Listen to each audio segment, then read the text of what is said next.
Are you Barrick's little brother? No pickup line intended, you were just very similar? Yeah. I do look like it, kind of. I'm like Barrick's taller, less buff brother, basically. Got the same hair. His beard is bigger than mine. And yeah.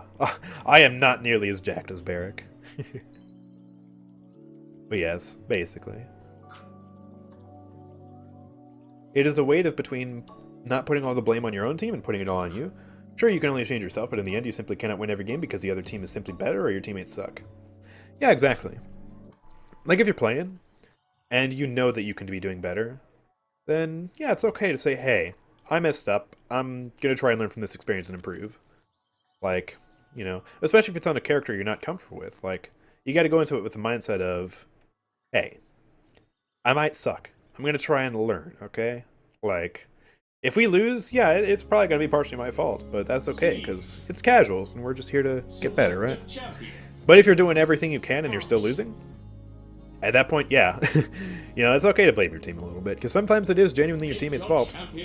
Sometimes you just get teammates who aren't getting kills, or you get a bad healer or something like that, and it'll reflect in the end stats, too.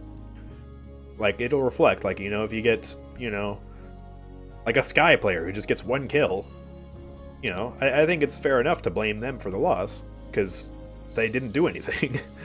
So, yeah, it is balanced. It is just, you gotta find a balance, you know. But when you do blame teammates, you don't want to be, like, accusatory and negative to them either. You know, like, try and help point out what they could do better. You don't want to be toxic. But, I mean, it is healthy to realize, like, yeah, sometimes it's not your fault, sometimes it is your fault. And it's just on a situation-by-situation basis. You can learn from every match, but everybody still loses. Nobody always wins. Simple as that. Yeah, exactly. Even hackers lose. Because usually hackers have absolutely piss-poor game sense, positioning, but yeah.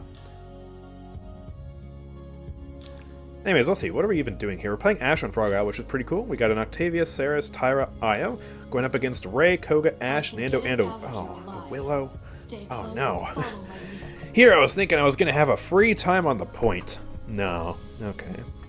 Let's go Fortress Breaker. We're going to go for the shield build, which has lifesteal in it, 200 heals per second, Siege Engine, and Ramparts, so I can spam my shield like crazy. A little bit of health on Siege Shield.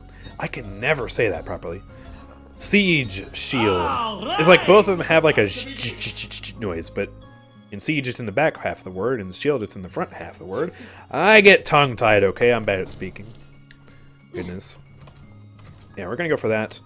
And I'm going to buy some Cauterize, but I also want to get some Chronos at some point during this game so I can spam shields more. Look at them all going Cauterize and alternating between healing items.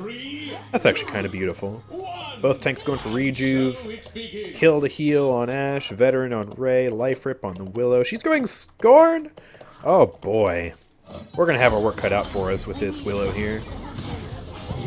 Even though her base weapon has low DPS, it's just, I'm scared whenever she's going to, you know, throw a dead zone on me, or throw a Scorn near me, that it's going to absolutely wreck me. So, yeah, Koga's dead, that's great. Nando's dead, like to see that. Let's throw a shield down here to try and block some stuff. Willow is hard pushing her backline right now, she's going to pay for that, but she is going to get a kill, because our Octavia isn't going to be able to get out of her seedlings. That is actually pretty rough. Help kill the Ray there, though. Okay, looks like Io doesn't want to stay on point. I would like to push up and put some barriers down if I could, but my team isn't letting me. I think let's just put a shield here. Koga's trying to come in. There we go, he's gone. Alright, so let's reload, let's get a knockback up, and we're going to try and get shield reset. Oh, she said too fast. Okay, well. Get away from my point. There's another shield. And I think we should cap it here, nice and easy. Good stuff. Willow isn't being as much of a nuisance as I thought she'd be. She's not really spamming me as much. She's trying to go for my teammates. Whether that's a good thing or bad thing, I guess. Well, guess we'll find out. But we are winning, so I guess it's ultimately a good thing. There's a dead zone there. We're just gonna chill to the left of that. I'm gonna try and spam some shots here. Just try and put a little bit of pressure on them. I think I can also hit the Willow. Let's get a shield down. And there we go. She's dead. Nice. She still killed our Tyra, though. Oh, that's a shame. Those seedlings. I guess scoring is meant to make the ceilings good, and it does do pretty good at that. Just again, it's unfortunate that Willow has such bad base DPS.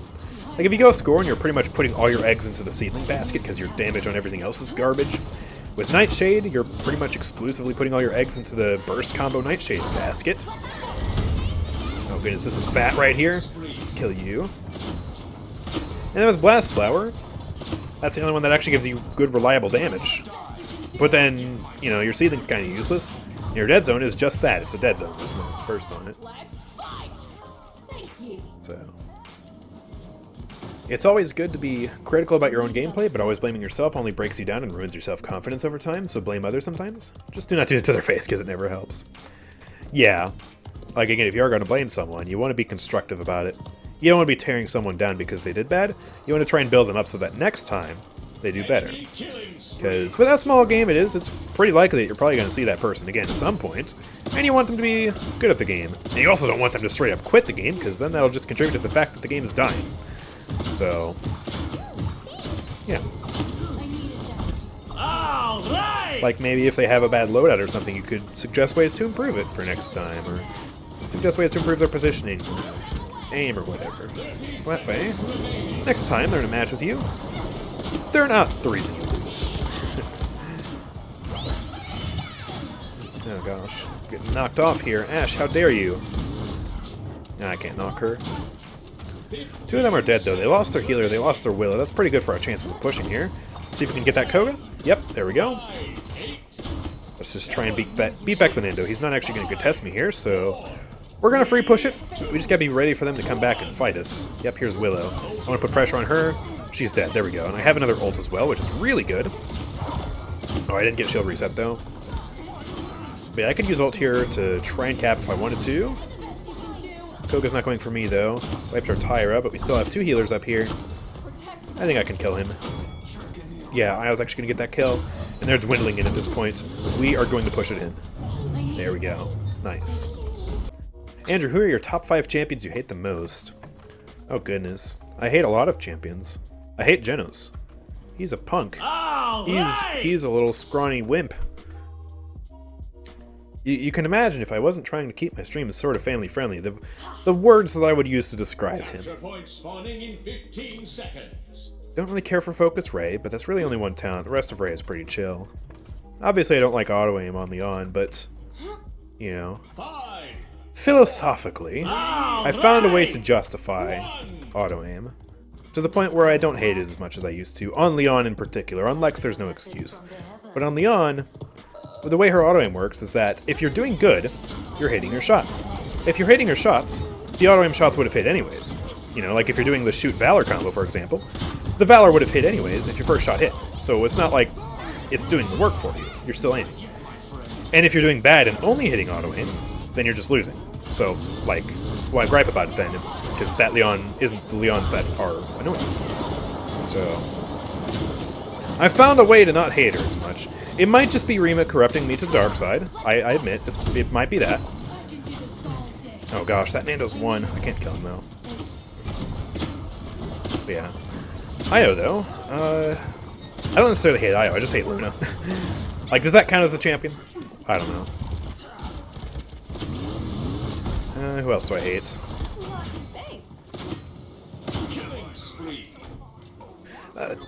There are some champions I don't necessarily hate, I just think they're sad. Sky, Emoji, Torvald, they're all sad, although Torvald's getting some good treatment next patch. He might not be so sad anymore. Yes, me, all me.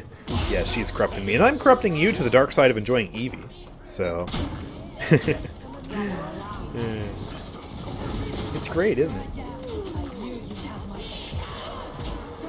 No. What do you mean no?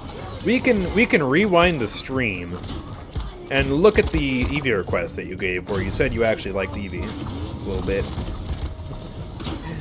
You're getting corrupted, just like I am. And you know what? I'm fine with it. Let's embrace the darkness. Oh gosh, I'm dead. You have no proof. You're literally caught in 720p. You're literally caught in 720p. I don't want to hear it. No. Oh yeah, also I forgot, Azan's a thing. We haven't really fought many Azans, but until he gets nerfed, he is very much one of those champions I hate, especially when someone who's actually good at the game plays him. When someone who's only decent at the game plays him, it's not like that much of an issue, but it's still pretty annoying. But when someone who's good at the game plays him, it's just you feel like you can't do anything. More so than other champions. Like, you play against a good Eevee, you know, it feels like, yeah, wow, she's really skillful. She's crushing you. But it doesn't feel indomitable. Especially if you're playing someone like Shyla or Leon, who's really good at countering her. With Azan, like, a good Azan, there is no counter. Apart from just grouping up on it. But when are your teams ever that coordinated, unless you're in a 5-stack? And even when you're in a 5-stack without comms, you're just not going to be that coordinated.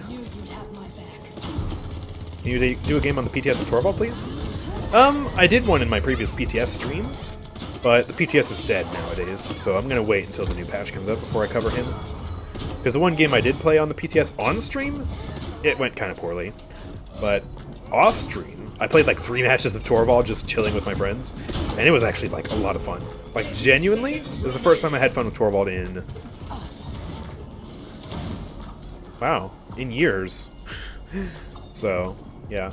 I'll try and get a good game once he comes out in a week, and yeah, hopefully show that Torvald is actually getting to the point where he's okay.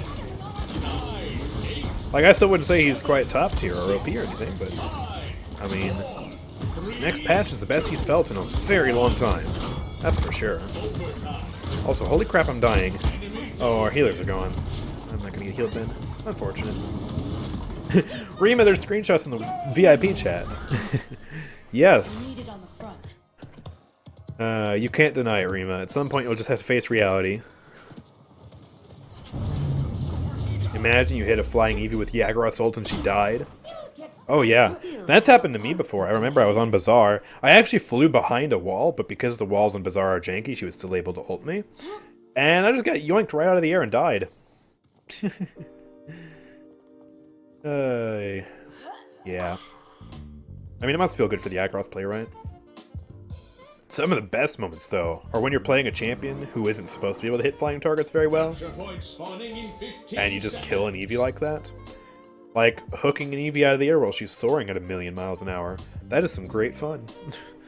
Or playing someone with a slow fire rate on a projectile, like, I don't know, Ray or Io or something, and you just hit multiple shots consistently on the Eevee while she's soaring and then she dies.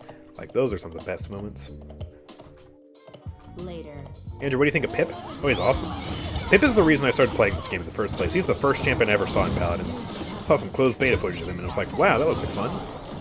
Then I got the year later and it was totally different, but I still played him a bit. What?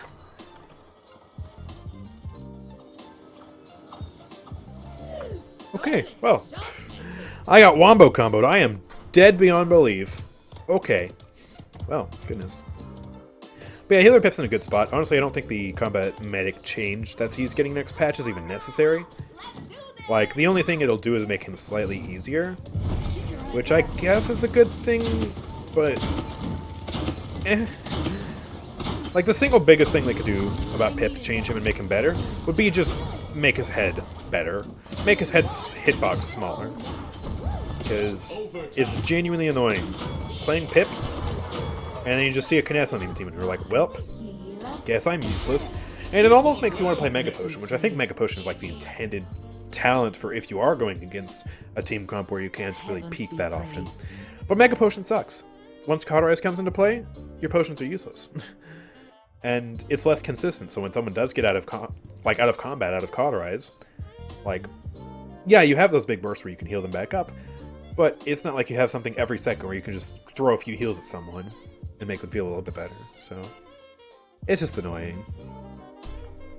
Anyways, let's see. Let's take a look at the stats here. That was a pretty good victory.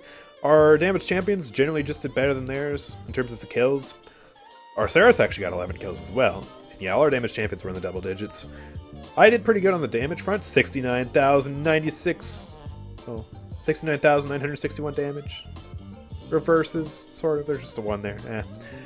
And I got some good shielding as well, but not quite as much as Fernando, obviously. I mean, he's Aegis, so, you know, he's just going to absolutely dominate in the shielding game. An overall very satisfying game. But anyways, if you guys have enjoyed, then make sure to drop a like, subscribe, and turn on notifications so you never miss an upload from me. Also make sure to check out my Twitch channel. I stream regularly on Twitch, so if you want to see me play live, or you just want to ask me some questions, hang out, or even get a chance to play in my party, then go check me out on Twitch.